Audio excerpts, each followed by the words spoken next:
Ku nikmati keindahan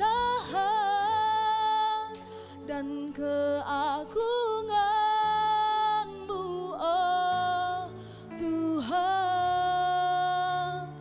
Ku nikmati kemuliaan-Mu, menyembah-Mu dengan segenap hatiku.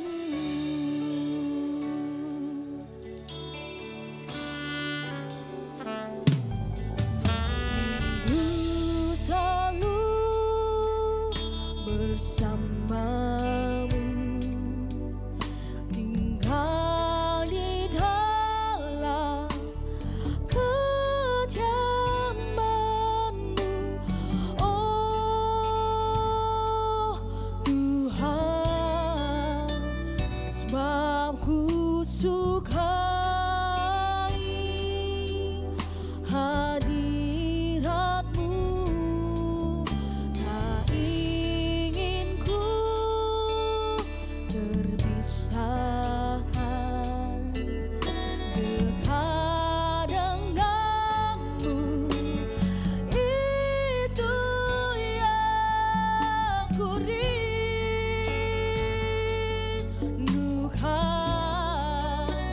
sebab ku dapati kedamaian. Ku nikmati keindahan dan keagungan-Mu, oh Tuhan. Ku nikmati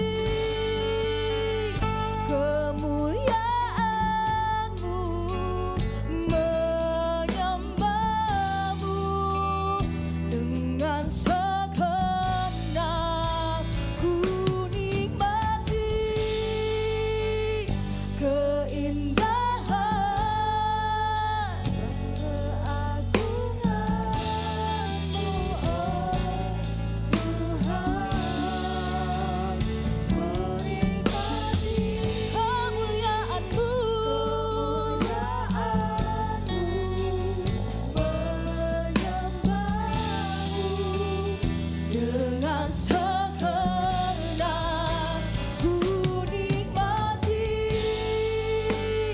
keindahan dan keagungan-Mu, oh Tuhan. Ku nikmati kemuliaan-Mu, menyembah-Mu dengan segenap. Ku nikmati keindahan dan keagungan-Mu, Tuhan.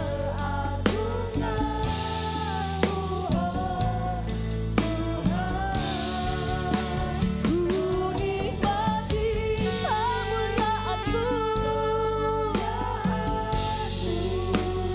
menyembah-Mu dengan segenap hatiku, menyembah-Mu dengan segenap hatiku.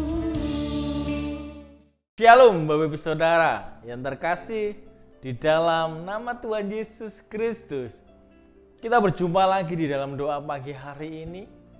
Kita masih membahas tema yang sama, di mana gereja masih membahas hari-hari ini bahwa Allah kita adalah Allah El Shaddai, Allah yang maha besar, Allah yang maha kuasa dalam kehidupan kita. Seberapa banyak dari antara Bapak Ibu Saudara yang saat ini yang sudah mengalami yang namanya kehidupannya, bahwa Allah turut bekerja dalam kehidupan kita, bahwa Allah El Shaddai itu ada di dalam setiap kehidupan kita. Kita sudah mengalami perjumpaan dengan Tuhan, mengalami hari-hari ini, mengalami bahwa Allah El Shaddai itu, Allah yang maha besar itu sungguh nyata di dalam kehidupan kita. Saya percaya kita semuanya diberkati melalui tema Allah El Shaddai ini. Saya percaya hari-hari ini banyak yang telah menyaksikan, mendapat mujizatnya daripada Tuhan, bahwa El Shaddai itu nyata dalam kehidupan kita. Nah, pagi hari ini kita akan belajar bersama-sama tentang Allah El Shaddai. 2 poin yang akan kita pelajari hari ini. Bagaimana kehidupan kita bisa mengalami yang namanya Allah El Shaddai itu benar-benar nyata dalam kehidupan kita. Bapak Ibu Saudara, saya percaya kita akan belajar dengan satu tokoh yang setiap firman pasti sering mendengar, sudah pernah mendengar. Kita akan belajar tentang Saul, bagaimana Raja Saul dipilih Tuhan memimpin bangsa Israel. Bagaimana kita tahu perjalanan hidupnya ketika Saul harus ditinggalkan, roh Tuhan meninggalkan Saul. Tetapi ada satu hal yang menarik yang dapat kita pelajari, bagaimana kehidupan Saul itu bisa menjadikan Allah El Shaddai itu nyata di dalam kehidupannya Raja Saul. Nah, Bapak Ibu Saudara, poin yang pertama adalah memiliki kerendahan hati. Ketika kita membaca kisah Saul, kita akan menemukan bagaimana Tuhan memilih Saul. Saul memiliki hati yang rendah hati di hadapan Tuhan. Mari kita baca di dalam 1 Samuel pasal yang ke-9 ayat yang ke-21. 1 Samuel pasal yang ke-9 ayat yang 21 saya bacakan buat Bapak Ibu Saudara semuanya.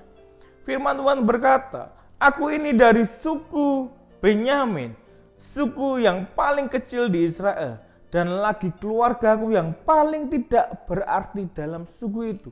Jadi mengapa Bapa berkata begitu kepadaku?" Sekali lagi, Saul menjawab, "Aku ini dari suku Benyamin, suku yang paling kecil di Israel, dan lagi keluargaku yang paling tidak berarti dalam suku itu. Jadi mengapa Bapak berkata begitu kepadaku?" Nah, Bapak Saudara, ketika Saul dipilih Tuhan menjadi raja, dia memiliki hati yang rendah hati. Ketika dia harus bertemu dengan Samuel, dia berkata, "Aku ini dari suku yang terkecil. Aku dari suku yang kecil, mungkin yang dibandingkan bangsa Israel tidak dianggap." Tapi kita belajar, karena kerendahan hati daripada Saul inilah Tuhan memilih Saul menjadi raja untuk bangsa Israel. Kalau kita membaca, di awal-awal Saul menjadi raja, dia berperang mengalahkan bangsa Filistin, mengalahkan bangsa-bangsa yang dia hadapi. Allah menyatakan kebesarannya atas kehidupan Saul. Allah El Shaddai itu ada nyata atas kehidupan Saul.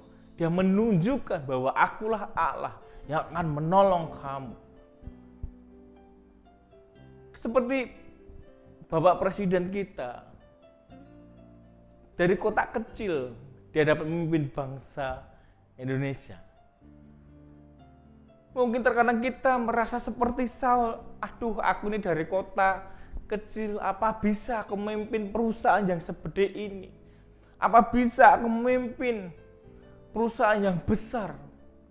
Bapak-Bapak Saudara, ketika kita memiliki kerendahan hati seperti Saul tadi, maka karya Tuhan, Allah El Shaddai itu akan bekerja.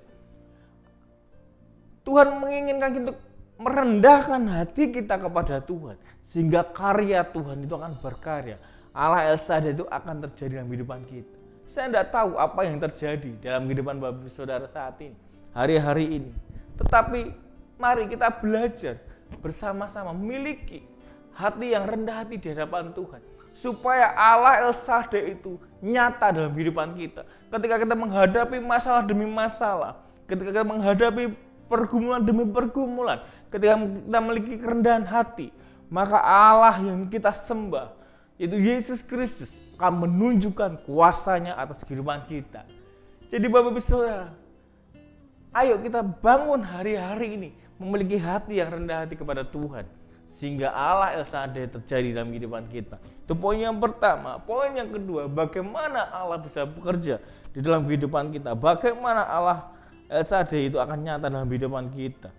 Poin kedua, jangan angkuh Bapak-Ibu Saudara. Kenapa kita jangan angkuh? Tuhan tidak suka terhadap orang-orang yang angkuh, orang-orang yang sombong hatinya. Kalau kita melihat kejatuhan daripada Saul adalah kesombongan, keangkuhannya, sehingga roh Tuhan meninggalkan Saul. Ditambah dengan keirian ketika Daud menjadi orang yang luar biasa dipakai Tuhan. Roh Tuhan ada di dalam kehidupan Daud. Bagaimana kejatuhan Saul ini? Kita baca di dalam 1 Samuel pasal yang ke-13 ayat yang ke-8 sampai 9. 1 Samuel pasal yang ke-13 ayat 8 sampai 9, firman Tuhan berkata, Saul menunggu Samuel 7 hari lamanya sesuai dengan pesan Samuel kepadanya. Tetapi Samuel belum juga sampai di Gilgal. Sedangkan Saul mulai ditinggalkan rakyatnya. Sebab itu ia berkata kepada mereka, bawalah kemari korban bakaran dan korban perdamaian itu. Lalu ia sendiri mempersembahkan korban bakaran itu, Bapak Saudara. Kalau kita membaca ayat di bawahnya, yaitu ada Samuel marah kepada Saul, kenapa dia tidak menunggu dia. Nah, Bapak Saudara, ketika kita memiliki hati yang angkuh, itulah kejatuhan Saul terjadi. Dia ditinggalkan roh Tuhan. Semakin hari semakin merosot kehidupannya, semakin merosot apa yang dia alami. Bahkan Allah El Shaddai itu meninggalkan Allah perkasa yang luar biasa membela Saul di awal-awal menjadi raja. Dia meninggalkan. Bapak Saudara, kalau kita mau mengalami yang namanya Allah El Shaddai, milikilah hati yang tidak sombong. Milikilah hati yang jangan angkuh. Ketika kita menghadap kepada Tuhan, oh Tuhan, aku tidak mampu Tuhan. Aku tidak bisa menghadapi hal-hal seperti ini. Aku percaya Engkau Allah El Shaddai, Engkau yang memampukan. Sehingga Engkau yang berkarya. Nah, Bapak Saudara, Tuhan suka, Allah suka orang-orang yang rendah hati. Orang-orang yang tidak angkuh hidupnya. Sehingga dia akan bekerja. Sehingga dia akan mengalami yang namanya terobosan demi terobosan ketika dia berani mengambil sikap tidak angkuh dalam kehidupannya. Tetapi memiliki hati yang rendah hati. Tuhan suka akan kehidupan kita semuanya. Ayo Bapak Ibu Saudara, kita tingkatkan hidup kita.